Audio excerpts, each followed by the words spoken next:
जय हिंद, वंदे मातरम। स्वागत है आप सभी का फ्री एग्जाम जिन यूट्यूब चैनल पर। दोस्तों, अगर आप झारखंड JFWC की परीक्षा देने वाले हैं तो आज ये हिंदी का शानदार प्रैक्टिस सेशन होने वाला है, जिसमें हमने केवल वही प्रश्न शामिल किया है जिस प्रकार के प्रश्न आपके एग्जाम में देखने को मिलेंगे। तो चलिए सेशन को प्रारंभ करते हैं और पहला शानदार प्रश्न देखते हैं। सही उत्तर आपको जरूर कमेंट करते रहना है। समास कितने प्रकार के होते हैं आपको बताना है। समास के कितने भेद होते हैं? 2, 4, 6 या फिर 8। तो जब बात करेंगे समास के कितने भेद होते हैं तो 6 भेद होते हैं। ध्यान रखिएगा, सीधा प्रश्न एग्जाम में पूछा जाएगा। अगला है, नाक कौन सा लिंग है? आपको बताना है नाक कौन सा लिंग है। पुल्लिंग है, स्त्रीलिंग है, ये और भी दोनों या फिर इनमें से कोई नहीं। तो नाक कौन सा लिंग है? आप लोग बोल करके देखिए। नाक कट गई, नाक कट गया कोई नहीं बोलता है। नाक कट गई, नाक अच्छी है, नाक कैसी है? तो क्या हो जाएगा? स्त्रीलिंग है। क्या है?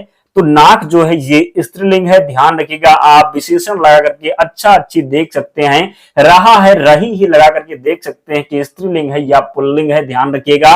अगला है, नीलकंठ में कौन सा समास है? आपको बताना है नीलकंठ में कौन सा समास है। कर्मधारय समास, बहुव्रीहि समास, अविभाव समास या फिर तत्पुरुष समास। तो हमने आपको बताया पहले प्रश्न में ही कि समास के कितने भेद होते हैं तो 6 भेद होते। कितने? तो 6 भेद होते। यहां पर कर्मधारय दिया हुआ है, बहुव्रीहि है, अविभाव है और तत्पुरुष है। तो कर्मधारय समास में क्या होगा? जहां पर विशेषण विशेष का संबंध हो, एक पद विशेषण हो, दूसरा विशेष हो। बहुव्रीहि में क्या होगा?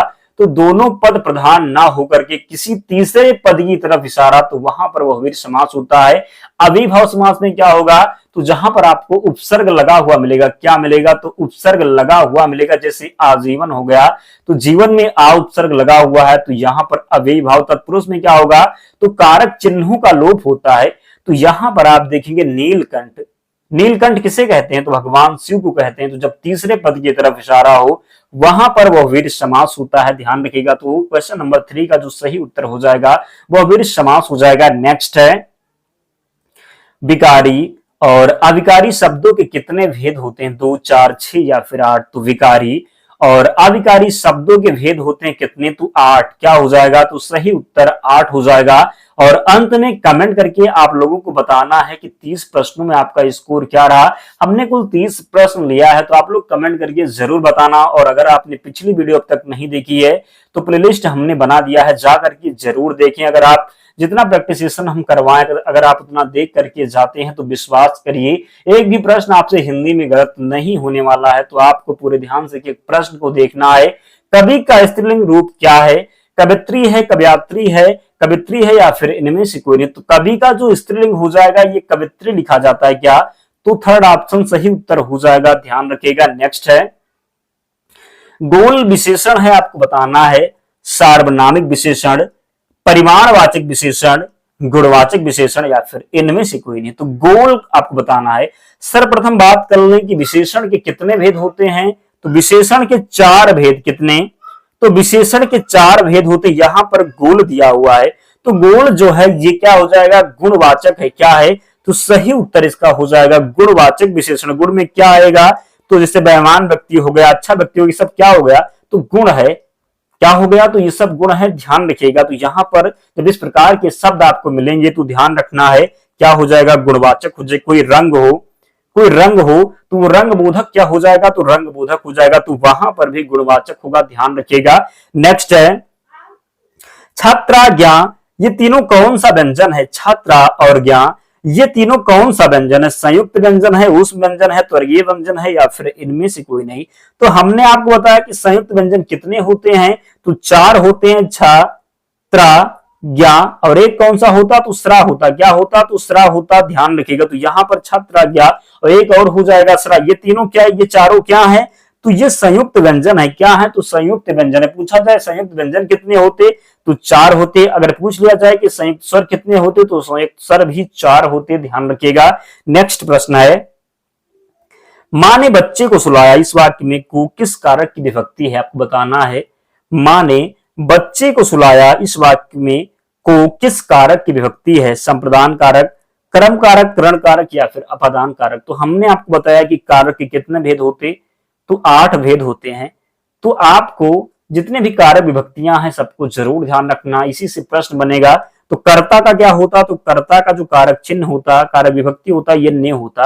कर्ता ने कर्म को करण से संप्रदान के लिए अपादान से करण से अधिकरण में पर संबंध काकी के रारी रे नानी ने हो गया इस प्रकार, और संबोधन का हे अरे हो गया। तो इस प्रकार आपको कारक चिन्ह जरूर ध्यान रखना, प्रश्न बनेगा। तो मां ने बच्चे को सुलाया, तो हमने आपको बताया कर्म का कारक चिन्ह क्या होता है, को होता है। तो यहां पर क्या हो जाएगा, कर्म कारक हो जाएगा। बच्चे ने जो है मां ने बच्चे को सुलाया, तो को क्या है, कर्म कारक है। संप्रदान का हमने बताया जब के लिए हो, क्या तो संप्रदान का कारक चिन्ह के लिए है। करण का क्या है, तो उससे ऐसे का अर्थ होता है के द्वारा। अपदान का क्या होता है, इसका भी से होता है, लेकिन इसका जो मतलब होता है अलगाव से होता है।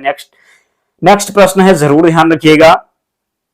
और जिन प्यारे दोस्तों ने अब तक वीडियो को लाइक नहीं किया है, आप सभी से विनम्र निवेदन है वीडियो को जरूर लाइक कर दे, चैनल को सब्सक्राइब करके हमारे साथ जुड़ जाए। ध्यान रखना है कि इसी प्रकार के प्रश्न एग्जाम में बनेंगे, और बनेंगे तो आप निश्चित ही सही करके आएंगे। तो प्लीज आप लोग सपोर्ट जरूर करें, कि बहुत मेहनत लगती है एक एक प्रश्न को कलेक्ट करने में, फिर वीडियो बनाने में। तो प्लीज आप लोग भी सपोर्ट जरूर करें, वीडियो को लाइक कर दें, चैनल को सब्सक्राइब करें।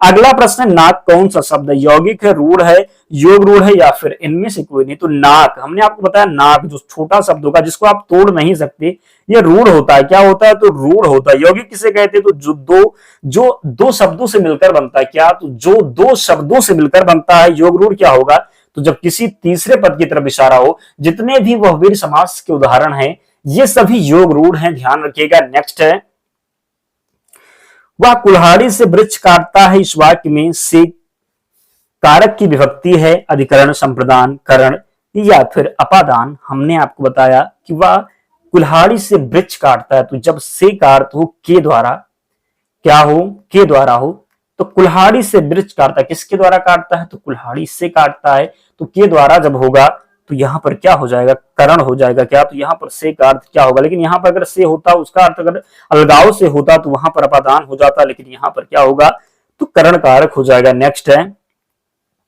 स्वर्ग प्राप्त कौन सा तत्पुरुष समास है, कर्म तत्पुरुष, करण तत्पुरुष, संप्रदान तत्पुरुष, या फिर संबंध तत्पुरुष, आपको बताना है। तो यहां पर जो हो जाएगा, हमने आपको बताया कि समास के कितने भेद होते, 6 भेद होते, फिर तत्पुरुष समास के भी 6 भेद होते। यहां पर स्वर्ग प्राप्त यानी स्वर्ग को प्राप्त, क्या, तो स्वर्ग को प्राप्त, तो हमने बताया कि कर्म का कारक चिन्ह क्या होता है, को होता है। तो जब स्वर्ग प्राप्त क्या हो जाएगा, को मिलेगा, बीच में जो कारक चिन्ह का लोप है, तो क्या हो जाएगा, कर्म तत्पुरुष, स्वर्ग को प्राप्त यानी कि कर्म तत्पुरुष हो जाएगा, ध्यान रखिएगा।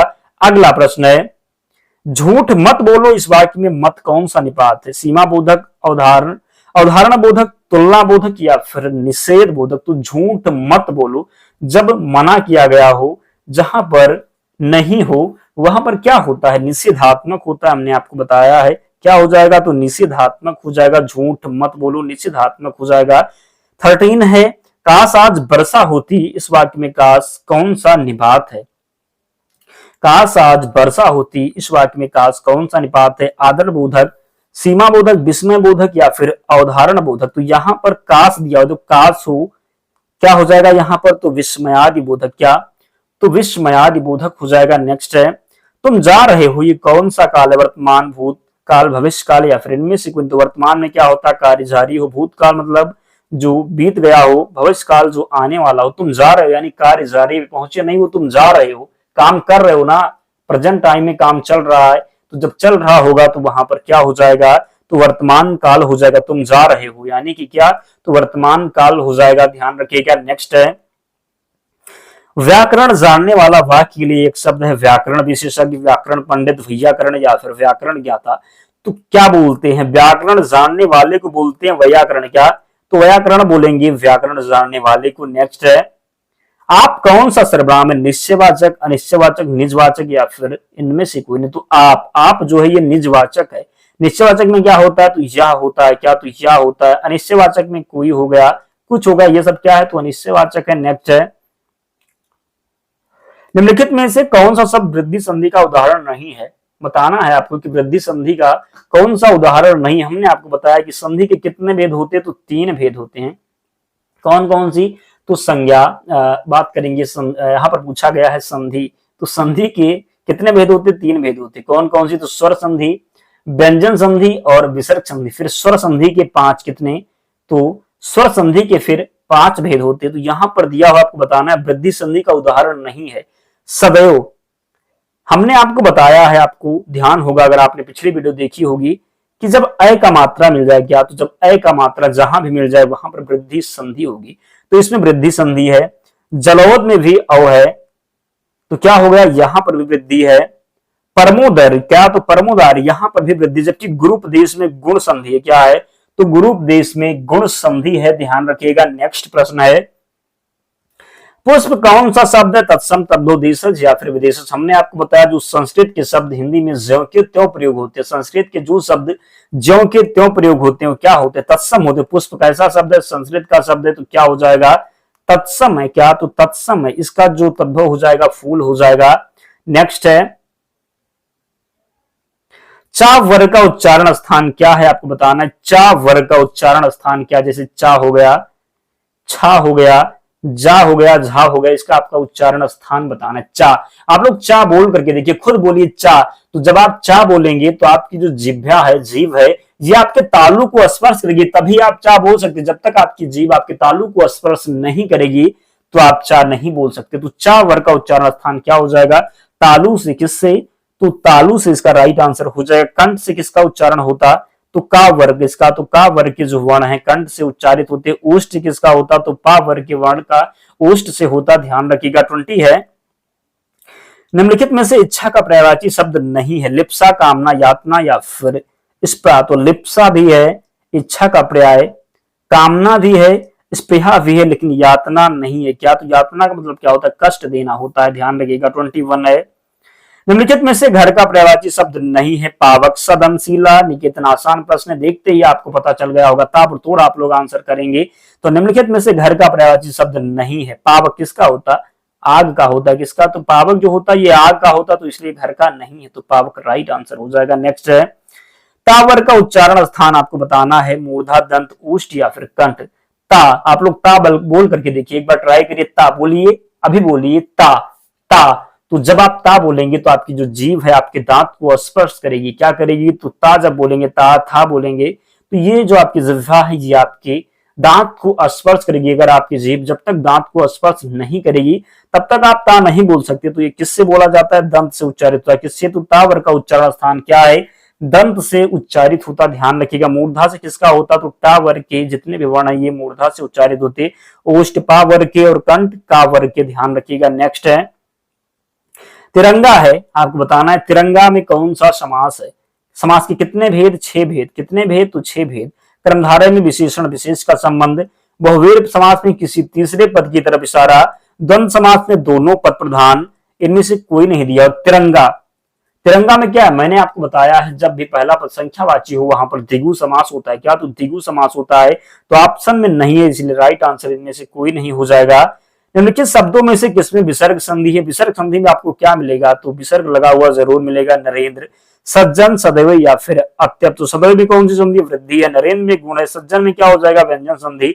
लेकिन यहाँ पर अतः धन अब होगा तो कौन सी संधि हो जाएगी, विसर्ग संधि। क्या, तो विसर्ग संधि राइट आंसर हो जाएगा। नेक्स्ट है, पशु पक्षी अपना हित समझते हैं, इस वाक्य में कौन सा निपात है। पशु पक्षी ही अपना हित समझते हैं, आदर बोधक, बलदायक, अवधारण बोधक या फिर तुलना बोधक। तो पशु पक्षी ही, हमने आपको बताया ही आ गया, ये सब क्या है, तो ये बलदायक निपात है। क्या है, तो बलदायक निपात है, ध्यान रखिएगा। 26 है, देशभक्ति में कौन सा समास है, कर्मधारय समास, तत्पुरुष समास, द्वंद्व समास या फिर द्विगु समास। तो देश की भक्ति, क्या, तो यहां पर तत्पुरुष समास हो जाएगा। जब कारक चिन्ह का लोप हो तो वहां पर तत्पुरुष समास होता है, हमने आपको बताया है। नेक्स्ट है, दोपहर कौन सा समास है। और बहुत से ऐसे मित्र हैं जो वीडियो को देखते तो हैं लेकिन लाइक नहीं करते हैं, ना ही चैनल को सब्सक्राइब करते हैं। तो प्लीज आप लोग भी सपोर्ट करें, क्योंकि मेहनत बहुत लगती है, मेहनत बहुत लगती है, ध्यान रखिएगा।